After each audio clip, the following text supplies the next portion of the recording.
So, greetings, friends and followers. This is Nurses Talking, and I am Dale Barcy. As always, if you like what you see and hear, subscribe, leave us a comment. Let us know what you think. Here on Nurses Talking, we speak to nurses anywhere in the world and at any stage in their nursing journey. And today I have the very great pleasure of welcoming Desiree Page out of Mississippi, USA. Desiree is a nurse with more than 10 years experience. Most of her nursing has been in ER ICU um, and ICU. She's the founder of the Intuitive Nurse. She's previously an Air Force nurse, and she teaches clinical intuition. We're going to talk about that. So, welcome, Desiree. Hello, hello. Thank you for having me. My very great pleasure. My very great pleasure. First of all, though, what brought you to nursing? Wow, that's a big question. I think, like most of us, I had a feeling, right? I wanted to help people. I was just following a feeling. I thought it could be the greatest impact to people Mm, is helping them at their most vulnerable moments, being at that bedside. Was 12. My nephew was born. I got to witness him be born at 12. And then people started asking the question, what do you want to be when you grow up? And I was like, yeah, I don't even know what that means, right? So they're like, well, you got to pick something that you could do every day for the rest of your life and be happy showing up doing it. And I was like, wow, I could watch my nephew be born like every day of my life. That was what started it, was a feeling of the empowerment of watching a baby be born. So started my journey, listening to my feelings and following, helping people. Yeah, that thing of watching a baby being born, of being there, of participating, it is huge. It never, as I said earlier on, I have been a midwife. It still never ceases. It never ceased because I don't do patient facing things anymore, but it never ceased to amaze me. It's a beautiful, beautiful moment. Yeah. It's unbelievable. It will change your life. It's a huge privilege, really it is. Such an honor. But so now you had that experience at 12, um, and decided eventually that that's where you would want to go. What challenged you though, getting into nursing and being a nurse?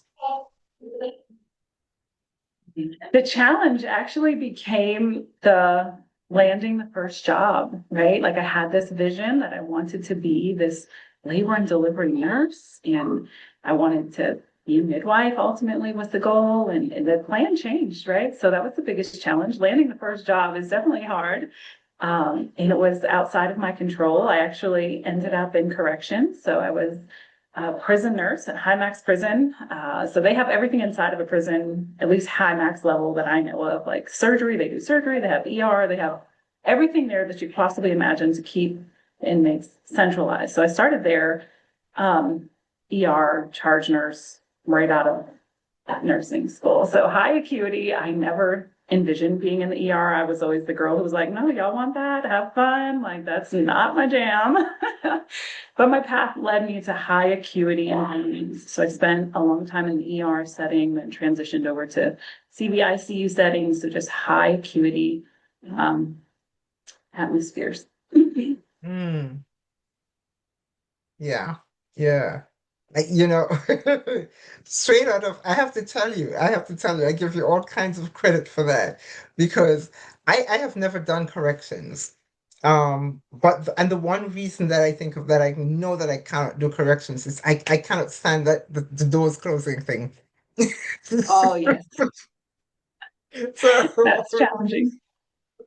I've Very. never actually envisioned um a hospital setting. I know that you have you have medical access, you have your sick bay and all of that kind of thing, but I just never envisioned a full working hospital type setting within the confines of a prison.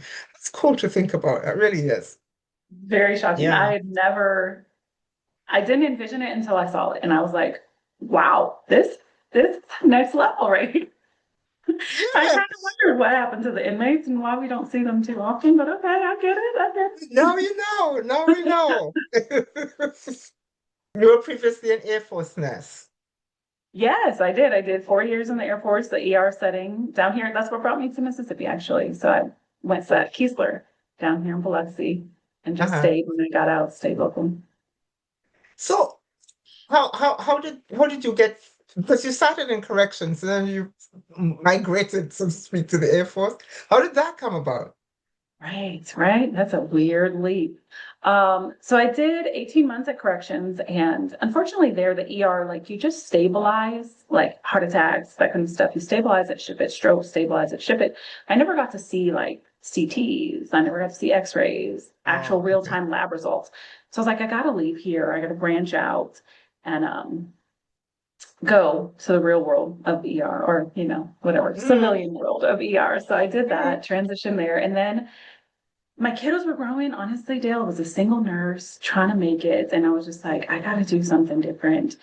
So I was like, I think the Air Force is like the best force, they say it is. And I'm going to join this elite group of people who are small, very small in numbers, Mhm. nurses wise, militant wise, just small. So I was like, I want to see, I like a good challenge, right? I had 5 kids in nursing school. I got 3 degrees, first to graduate college in the entire history of both my parents, mother and father side. So I like a good challenge. Let me see if the Air Force will take me. And they said yes. So Okay. I went to the Air Force. Um, I realized it wasn't for me.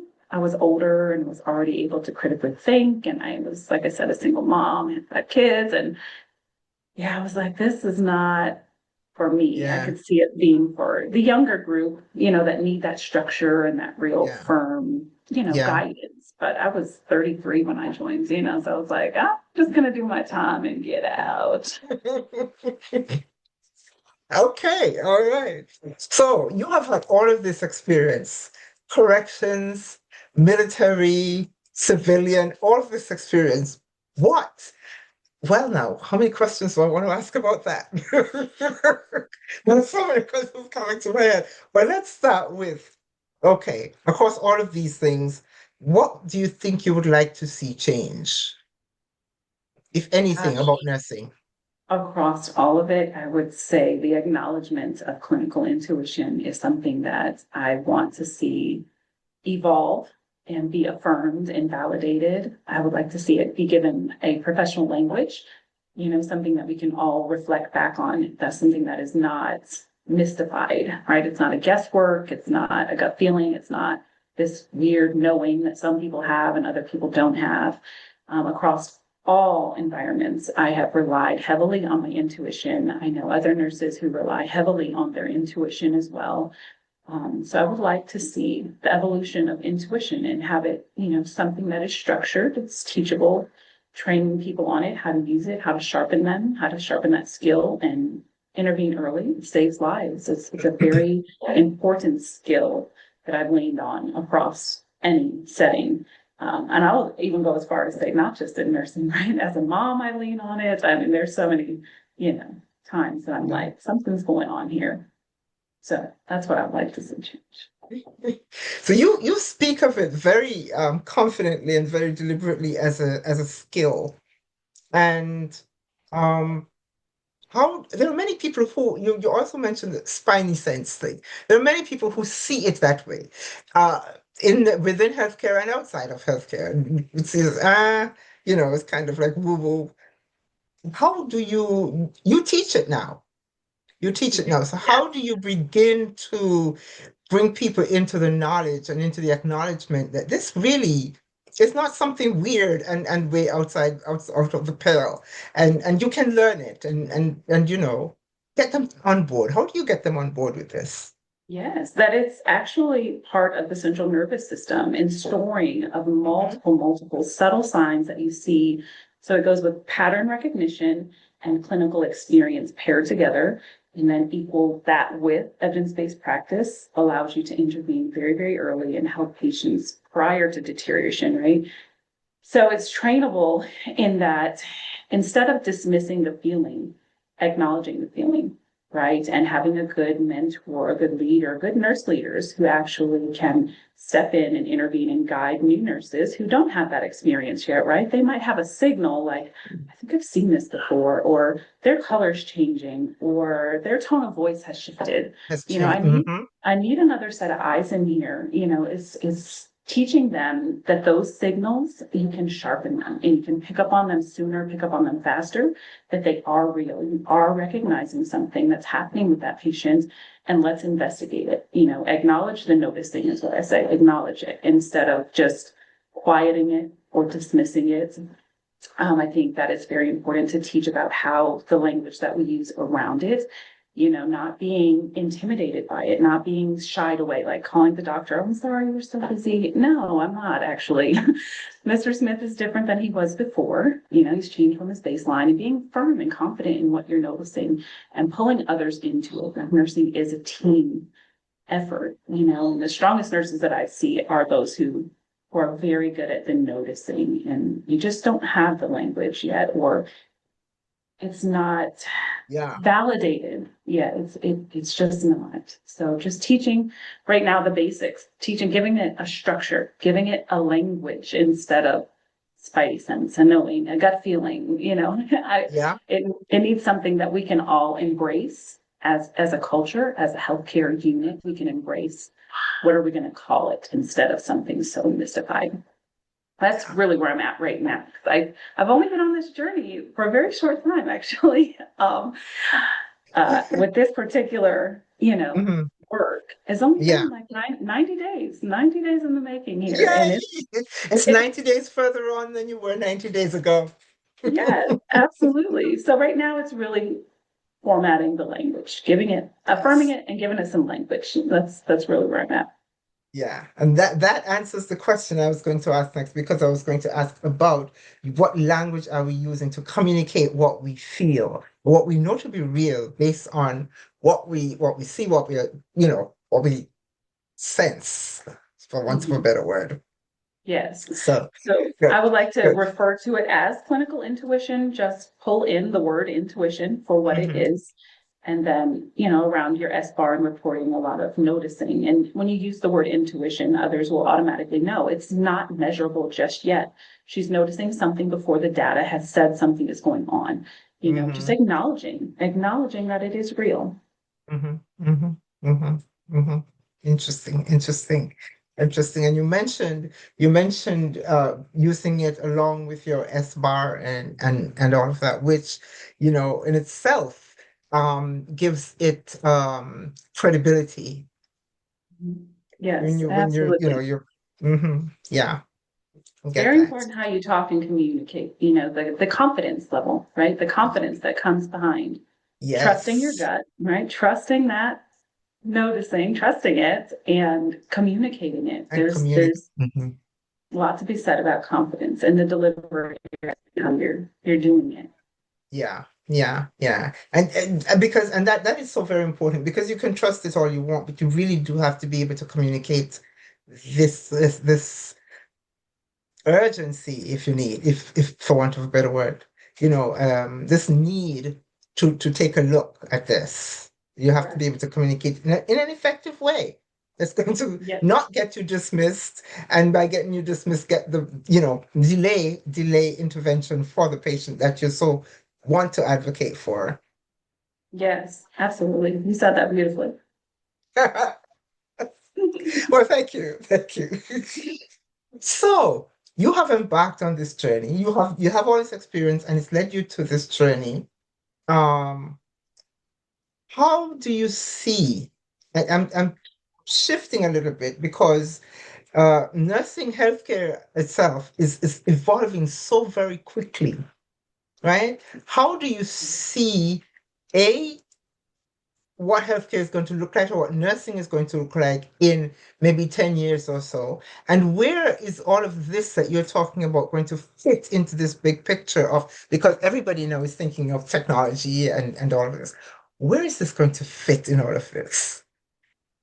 Yes. So you think about, well, you think about nurses saying like AI and robots taking over nurses' jobs and that kind of stuff. I think that it partners very well with strengthening the nurse and intervening, or I don't know if intervening is the right word, but interjecting on that pathway, right? Like AI cannot take over intuition. They cannot. But what we can do is acknowledge it and sharpen it and make it better. And where AI is going to partner with and help nurses is give the free up time for them to be able to be more attuned to their patients, to be more aware of what's going on. So along with that would become, sharpening and implementing tools along the way to make nurses more attuned, make them more intuitive, pulling on those strengths that we have, where AI would never, do anything other than complement the nurse in the strength that she has. Yeah, yeah. And you said that word that I wanted to hear, sharpening those tools.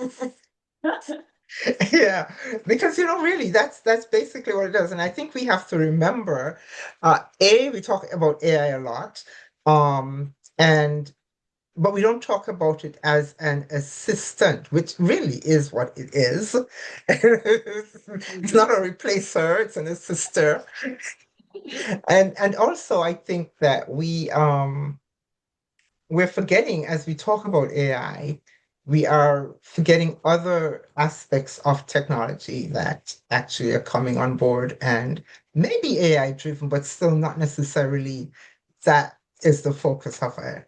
And so much of it is like, I am actually blown away. I go back, my career spanned 50 years. So I go back way back to days of things like Cardex and all of that kind of thing. The paper chart and Dale. Yeah, yeah. And one of the reasons, and that's one of the reasons I've started asking people about where do you see nursing in 10 years and so on, where does technology fit in? Because I remember very clearly, from paper chat, which wasn't so long ago, really, um, from paper chatting, shifting to computer documentation to, electronic health records. And people have been very, very intimidated. I mean, there are people who actually left because, it's to manifest, which seems to be kind of a drastic thing to do, but, okay. Yeah. There are people who said, no, no, no, no, no, no. And now, Dale, Um, I'm turning down contracts that do like Meditech. I'm like, it's not Epic. I ain't coming.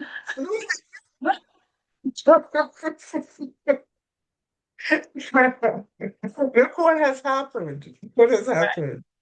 Absolutely unbelievable. I love it. So now, if what advice do you think you want to give to somebody who wants to be a nurse? Uh, oh, that's a hard one, Dale. Be patient with yourself. Be open to the journey and all that it can present to you. um, and trust yourself, trust the journey, trust the process, and rely on others, rely on the Dales of the world, rely on them to help you when you are feeling burnt out, when you don't know which way to turn, when you're thinking of throwing in the towel. Don't. Your community needs you. This healthcare network needs you. You've done so much to get here. Stay committed, commit to yourself, commit to the process, and enjoy it, and know that there's so much that you can do, and there's so much help and resources out here. um, so for whatever's going on, whatever you need, hard time landing that first job, reach out so that you're not alone. Having Yeah. the hard time on the unit with the other nurses, reach out. You're not alone. Everybody's been there. We've all had the growing pains, and there Mhm. is a place for you, and you are needed here. That's what I tell someone There going is a into nursing. place. There is a place. There is a place. This network thing is huge. There is a place. But I love that you said trust yourself because sometimes it's pretty hard to trust what you see, what you hear, what you touch, what you know. Yeah, But you know all of this, and this is a person's life. And sometimes it's hard to trust all that, because what you saw and you felt and you thought was kind of like different from what you learned in the book. that's a whole nother conversation there. They aren't ready for that yet. They're studying them books hard, taking them extremely, incredibly hard to pass tests. Let's leave them alone before we tell them they don't need any of that. Yes, yes, indeed. So, so that's really one of the things we're talking about these days too, also is burnout. A lot of this burnout, I believe, one comes I'm probably going to get into trouble, but I think a lot of it is self-inflicted in that we do not take care of ourselves. And I get why. I get why. It's nursing is predominantly still female dominated. And what do we do as women? We take care of everybody else. And then on top of that, we add nursing to it and we take care of everybody else and forget completely to take care about ourselves. Mhm. And so if we do not, demonstrate that we're taking care of ourselves, nobody's going to take care of us. So some of it is self-inflicted, some of it is, because of that is institutional culture, and all of that kind of thing. But we're talking about self-care a little more than we used to.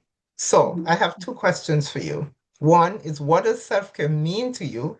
And two, what do you do to take care of you?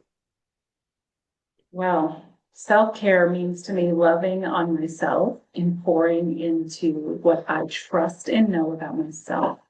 Right. Right now, I have a very medically fragile baby at home. She's 1 year old. She's a micro preemie. She has 4 holes in her heart, and she's had open heart already. She's going for another open heart in June. So my plate is really full.